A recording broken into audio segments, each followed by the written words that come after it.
Sobat TH2, cerita asal-usul Gajah Mada banyak dikisahkan dalam beberapa babat yang umurnya muda, juga hanya bersumber dari asumsi sejarawan. Dalam naskah babat asal Bali, salah satunya kitab Usana Jawa, bahwa Gajah Mada lahir di Bali. Sementara menurut Muhammad Yamin, yaitu seorang sejarawan Sumatera, menyebut jika Gajah Mada berasal dari Sumatera.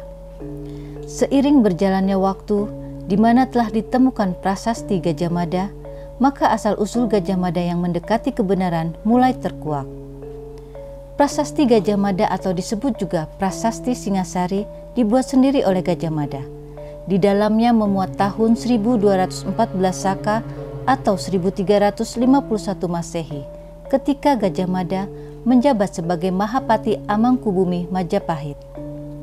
Prasasti tersebut berisi tentang Parwira Catia atau peringatan penghormatan pada Tribuana Tunggadewi dan leluhur Majapahit yang merupakan keturunan Prabu Kertanegara, di mana situsnya berada di desa Kunterejo, Kecamatan Soko, Mojokerto.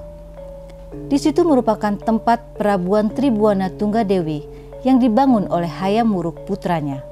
Sementara menurut tafsir para ahli pada Prasasti Singasari, Gajah Mada merupakan anak Gajah Pagon yang merupakan cucu dari Raja Kertanegara Singasari. Dengan demikian, antara Gajah Mada dan Tribuana Tunggadewi, Ratu Majapahit, masih sama-sama keturunan Prabu Kertanegara. Karena Tribuana merupakan anak Raden Wijaya, di mana istri Raden Wijaya, yaitu Gayatri, merupakan anak dari Prabu Kertanegara, Raja Singasari terakhir. Sementara Gajah Pagon, ayah dari Gajah Mada, adalah suami dari cucu Prabu Kertanegara yang lahir dari Selir. Dengan demikian, bahwa perjuangan Gajah Mada bukan dari nol, sebab ia kerabat Raja Darah Biru. Karena itu, karirnya sebagai prajurit Bayangkara merupakan karir nepotisme pada awal mulanya.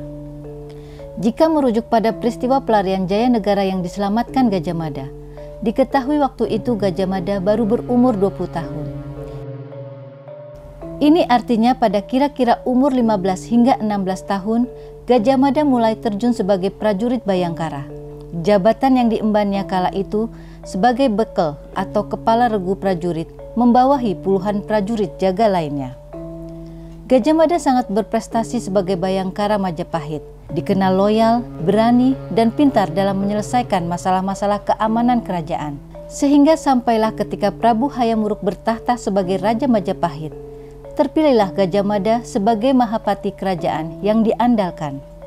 Pada masa inilah Majapahit menjadi kerajaan besar yang paling berpengaruh di tanah Jawa, bahkan di Nusantara. Karena bukan hanya memiliki pasukan yang pilih tanding tanpa banding dalam jumlah besar, tetapi Majapahit juga memiliki kekayaan yang melimpah dari hasil bumi maupun dari perdagangan dengan bangsa-bangsa lain. Sehingga sampai dikabarkan bahwa wilayah kekuasaan Majapahit sampai meliputi Palembang, Kamboja, dan Vietnam.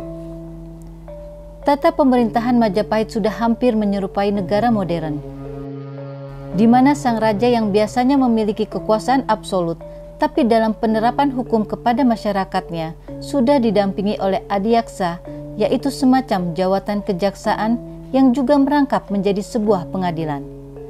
Demikian pula pada seluruh aspek kehidupan masyarakat telah tertata rapi, sehingga tergambarkan Majapahit menjadi kerajaan yang toto tentrem loh jinawi.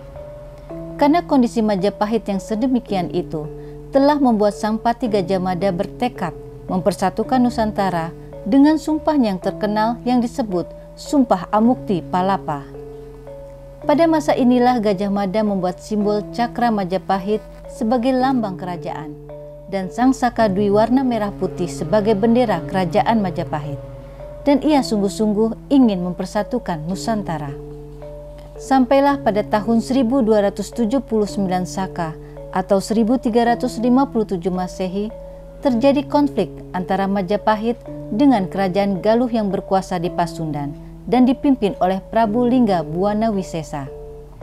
Peristiwa ini tercatat dalam karya sastra naskah kuno seperti Caritan Parahyangan, Kidung Sunda, dan Pararaton yang merupakan sumber sejarah utama pada era Majapahit.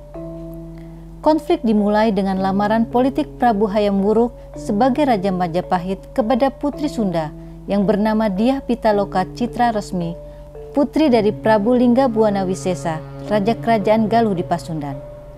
Prabu Linggabuana menyetujui lamaran ini dan memutuskan untuk mengantarkan putrinya ke Majapahit dengan harapan membangun aliansi yang kuat antara dua kerajaan besar di Nusantara.